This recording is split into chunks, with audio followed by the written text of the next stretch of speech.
Assalamualaikum warahmatullahi wabarakatuh.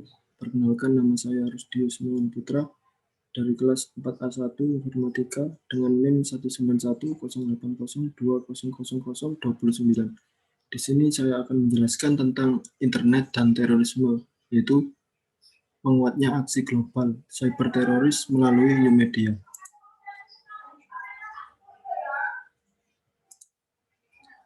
Pengertian dari cyberteroris yaitu aksi global cyberteroris. Cyberteroris merupakan konvergensi dari terorisme dan cyberspace. Cyberteroris merupakan penggunaan peralatan jaringan komputer untuk membangun sistem infrastruktur negara, seperti contohnya yaitu energi, transportasi, operasional, pemerintahan, dan sejenisnya, atau untuk mengintimidasi pemerintah atau sekelompok masyarakat sipil.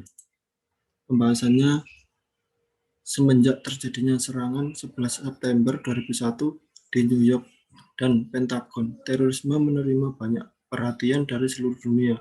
Masyarakat dunia berharap bisa meramal tindakan terorisme yang terjadi selanjutnya, karena semua orang percaya terdapat tindakan terorisme yang akan terjadi. Salah satu faktor yang bisa meramal tindakan mereka adalah metode apa yang mereka gunakan untuk mengirimkan teror mereka pada populasi targetnya. Disinilah media berhubungan dengan terorisme sebagai alat komunikasi mereka. Fokus dari permasalahan pada penelitian ini adalah maraknya peristiwa terorisme yang dilakukan secara viral atau biasa disebut dengan cyber teroris. Sejak semakin canggihnya teknologi yang berkembang, mulai dari sistem perangkatnya, cyber teroris menuntut berbagai pihak untuk bisa meningkatkan pengetahuan dan kemampuan mereka tentang seberapa jauh aksi yang dilakukan teroris dunia dalam cyber teroris. Perlu diketahui jenis media yang digunakan dalam cyber teroris oleh para teroris di dunia. Selain perhatian dunia, cyber teroris juga terjadi di Indonesia, yang perhatian khusus masyarakat Indonesia sehingga perlu diketahui fenomena cyber teroris yang ada di Indonesia ini. Cyberspace merupakan metode pengiriman pesan yang menarik untuk teroris.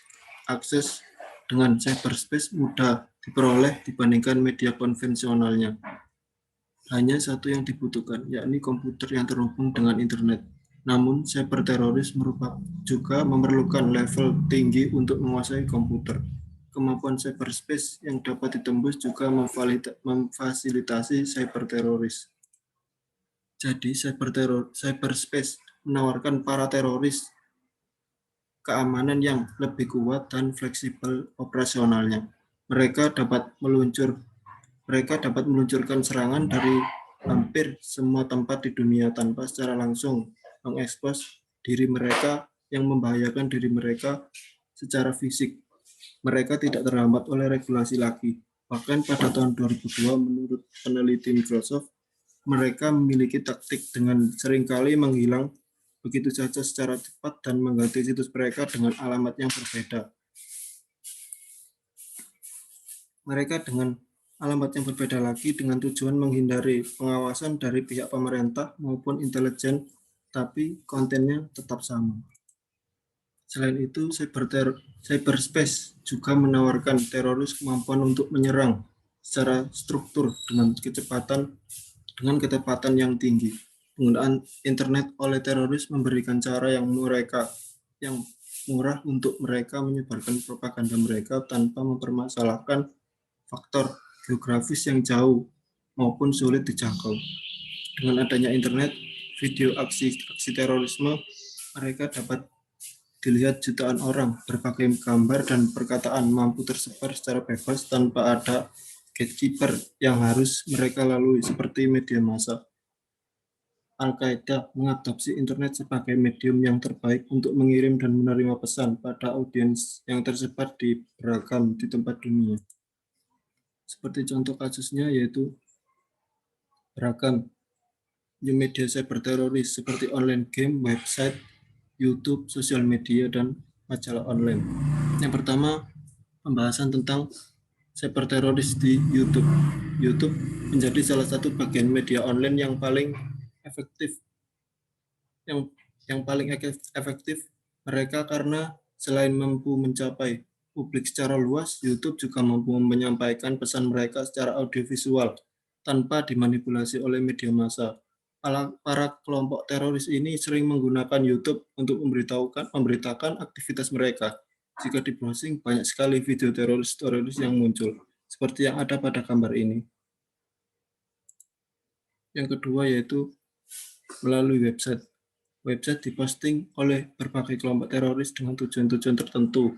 Beberapa seperti jihad.net dan aloswa.org yang dibuat oleh pendukung Al-Qaeda untuk menunjukkan dukungannya pada Osama bin Laden.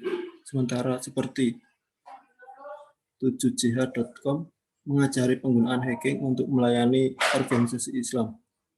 Yang selanjutnya yang ketiga yaitu online game. Dengan cara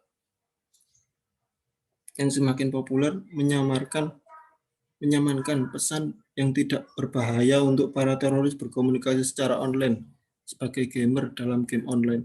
Banyak forum online yang dienkripsi dan membutuhkan password untuk mereka bergabung. Beberapa mungkin akan disusupi oleh agen-agen intelijen pemerintah yang menyamar sebagai militan online untuk mengetahui aksi para teroris tersebut, seperti yang ada pada gambar ini. Setelah itu yang selanjutnya yaitu media sosial. Teroris berusaha menggunakan beragam jenis media sosial yang mencakup seperti Twitter dan Facebook. Berdasarkan penelitian terbaru, kelompok teroris internasional yang menentang negara barat seperti Al-Qaeda, Hamas, dan Hezbollah berganti melakukan perekrutan melalui jaringan sosial seperti Facebook dan Twitter untuk menarik berbagai kalangan dan mengumpulkan intelijen. Seperti contohnya gambar di bawah ini. Yang selanjutnya yaitu majalah online. Selain keempat media tersebut, mereka juga memiliki Saut al-Jihad atau yang dinamakan Voice of Jihad, adalah sebuah majalah online yang pertama kali muncul pada tahun 2004 untuk mempromosikan pencapaian mujahidin. Alamat situs majalah ini adalah www.sautaljihad.org dan dikelola oleh Komite Al-Qaeda di Saudi Arabia dalam bahasa Inggris. Isinya yaitu berbagai isu yang berkaitan dengan aksi jihad. Mereka mulai dari posting tulisan hingga link Islamic video dan jihad video, seperti yang digambar di bawah ini. Salah satu contoh majalah online-nya. Untuk contoh dari penanganan kasus tersebut, yaitu dengan adanya pengaturan tindak pidana terorisme yang dilakukan melalui dunia maya seperti cyberteroris. Tindak pidana cyberteroris tidak diatur di dalam Kitab Undang-Undang Hukum Pidana atau KUHP maupun peraturan perundang-undangan yang mengatur di bidang terorisme, terutama dalam Undang-Undang Nomor 15 Tahun 2003 tentang penetapan Perpu Nomor 1 Tahun 2000 tentang pemberantasan tindak pidana terorisme menjadi undang-undang. Penetapan Perpu Nomor 1 Tahun 2002 tentang pemberantasan tindak pidana terorisme serta Undang-Undang Republik Indonesia Nomor 9 Tahun 2013, yaitu tentang pencegahan dan pemberantasan tindak pidana pendanaan terorisme. Beberapa dari kelima perbuatan di atas jika dikaji merupakan bagian dari perbuatan-perbuatan yang dilarang seperti yang diuraikan di bawah ini, yaitu pasal 30 Undang-Undang ITE mengatur tentang tanpa hak atau melawan hukum mengakses komputer atau sistem elektronik milik orang lain dengan cara apapun. Konstruksi perbuatan dalam rumusan pasal ini menjelaskan bahwa tindakan tidak sah atau ilegal yang dilakukan oleh seseorang terhadap sistem elektronik milik orang lain dengan tujuan untuk memperoleh informasi atau dokumen elektronik dan atau upaya pembobolan, penerobossan, dan penjebolan yang melanggar dan melampaui sistem pengamanan.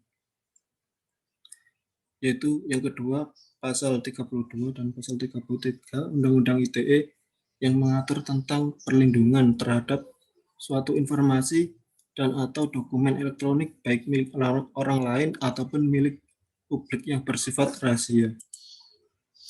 Sekian presentasi dari saya. Wassalamualaikum warahmatullahi wabarakatuh.